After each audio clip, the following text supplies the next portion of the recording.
तीन के बापा चनिया समहत बातेरे के कही के भाभी भाभी सभे चाही घेरे के बच के रही हो। कैसे बची हो? तीन के बापा चनिया समहत बातेरे के कही के भाभी भाभी सभे चाही घेरे के दया सुचल लफुअन के टोली घरे बस कसरिया बहरा में बोलेगा ढेर कुछ जाने ना मोरे अभी बोलेगा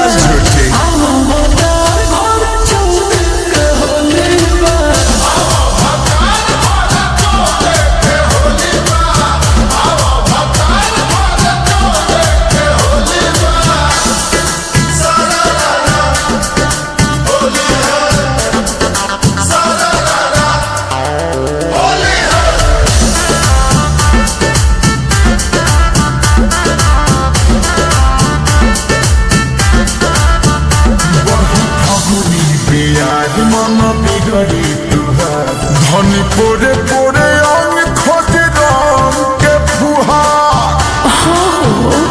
तो बुझा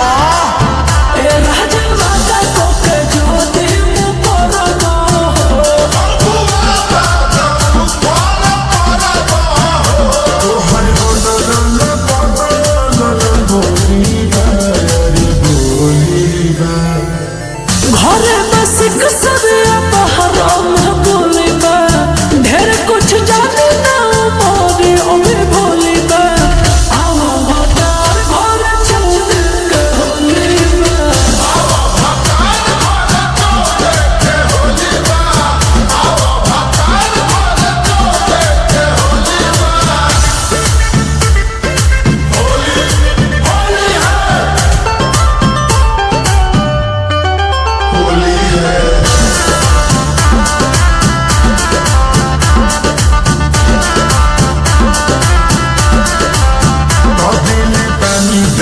खास छुट्टी पाई नहीं पास हम कसहु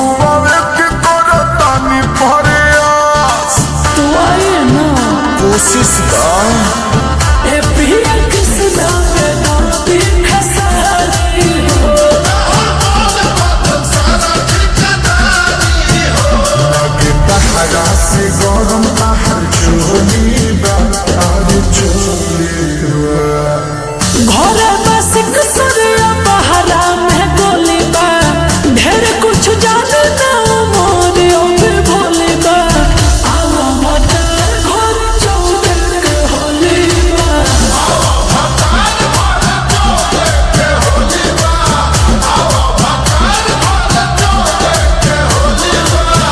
ट्रेन कटा ले बनी टिकट पर चढ़ा।